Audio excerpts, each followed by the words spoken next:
অবশেষে পে কমিশনের মতবিনিময় পর্ব শেষ হয়েছে।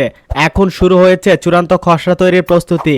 সর্বনিম্ন বেতন 30,000 টাকা এবং সর্বোচ্চ 1,05,000 টাকার প্রস্তাব উঠেছে, যেখানে বেতন অনুপাত নির্ধারণ করা হয়েছে 1:5 অনুপাতে এবং 13 গ্রেডে সাজানো হয়েছে নতুন বেতন কাঠামো। আজকের বিস্তারিত তথ্য জানতে হলে অবশ্যই ভিডিওটি সম্পূর্ণ দেখতে হবে এবং লাইক করতে হবে। আপনি যদি একজন সরকারি কর্মচারী হন তাহলে চ্যানেলটি এক্ষুনি সাবস্ক্রাইব করুন। বাংলাদেশের সরকারি চাকরিজীবীদের দীর্ঘদিনের প্রত্যাশিত নবম জাতীয় পে স্কেল বাস্তবায়নের পথে এখন বড় অগ্রগতি ঘটেছে। পে কমিশনের সদস্যরা তাদের নির্ধারিত সময়সীমার শেষ প্রান্তে এসে কাজের গতি বাড়িয়ে দিয়েছেন। নভেম্বরের প্রথম সপ্তাহে পে কমিশনের গুরুত্বপূর্ণ ধাপ মতবিনিময় পর্ব সম্পূর্ণ শেষ হয়েছে।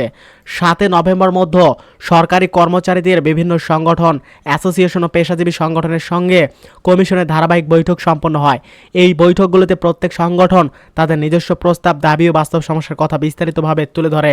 প্রায় 1.5 মাস ধরে চলা এই মতবিনিময় সভাগুলো ছিল অত্যন্ত গুরুত্বপূর্ণ, কারণ এখান থেকেই কমিশন মাঠ পর্যায়ের বাস্তব অভিজ্ঞতা এবং কর্মচারীদের প্রত্যাশা সম্পর্কে স্পষ্ট ধারণা পেয়েছে। একাধিক সংগঠন বিশেষ করে বেতন বৈষম্য, ভাতা কাঠামো, পদোন্নতি প্রক্রিয়া, অবসরকালীন সুবিধা নিয়ে নির্দিষ্ট প্রস্তাব দিয়েছে। এই মতামতগুলো এখন কমিশনের মূল নথিতে স্থান পেতে যাচ্ছে। এখন পে কমিশনের সামনে সবচেয়ে গুরুত্বপূর্ণ কাজ হলো প্রাপ্ত সব মতামত ও প্রস্তাব বিশ্লেষণ করে একটি প্রাথমিক খসড়া তৈরি করা। এই খসড়ায় নতুন বেতন কাঠামো, গ্রেডের সংখ্যা, বেতন অনুপাত এবং ভাতাসমূহের পুনর্গঠন নিয়ে বিস্তারিত সুপারিশ থাকবে। কমিশনের সদস্যরা একত্রে বসে সেই খসড়া যাচাই বাছাই করে চূড়ান্ত অনুমোদন দিবেন। এরপর তা সরকারের কাছে জমা দেওয়া হবে চূড়ান্ত সিদ্ধান্তের জন্য। চাকরিজীবীদের একটি বড় অংশ চায় ডিসেম্বরের মাঝামাঝি অর্থাৎ 15 ডিসেম্বরের মধ্যেই কমিশন তাদের সুপারিশ জমা দিক, যাতে জানুয়ারি থেকে নতুন বেতন কাঠামো কার্যকর করা যায়।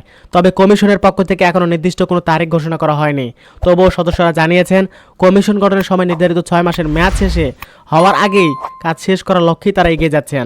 পে কমিশনের কার্যক্রমের সঙ্গে ঘনিষ্ঠ সূত্রগুলো জানায়, সদস্যরা ইতিমধ্যে প্রাথমিক কাঠামো নিয়ে একাধিক বৈঠক করেছেন।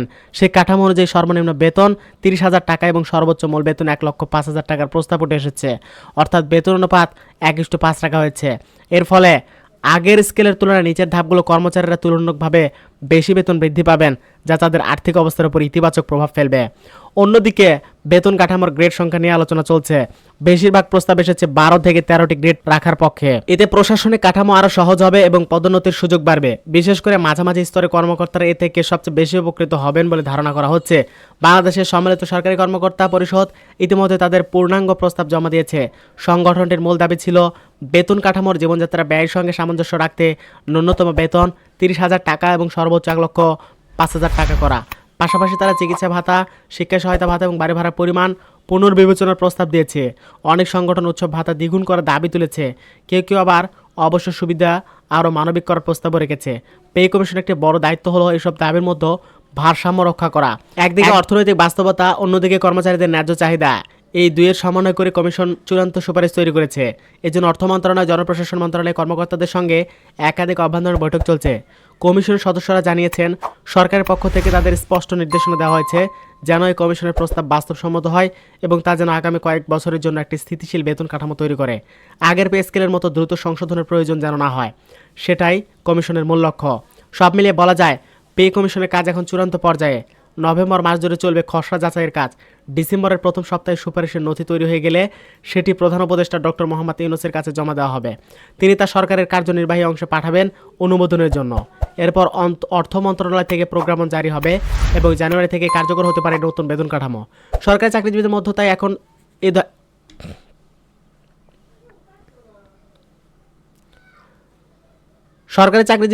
তাই এখন এক ধরনের উৎসাহ, প্রত্যাশা কাজ করছে। সবাই অপেক্ষা করছে কবে আসবে সেই কাঙ্ক্ষিত ঘোষণা, যা তাদের জীবনের মান মর্যাদা, আর্থিক স্বস্তি এনে দেবে। পে কমিশনের কাজ যত দ্রুত শেষ হবে তত দ্রুত এই প্রত্যাশা বাস্তবে রূপ নেবে। বন্ধুরা, এখন পর্যন্ত যারা আমাদের চ্যানেলটি সাবস্ক্রাইব করেনি তারা এক্ষুনি আমাদের চ্যানেলটি সাবস্ক্রাইব করুন।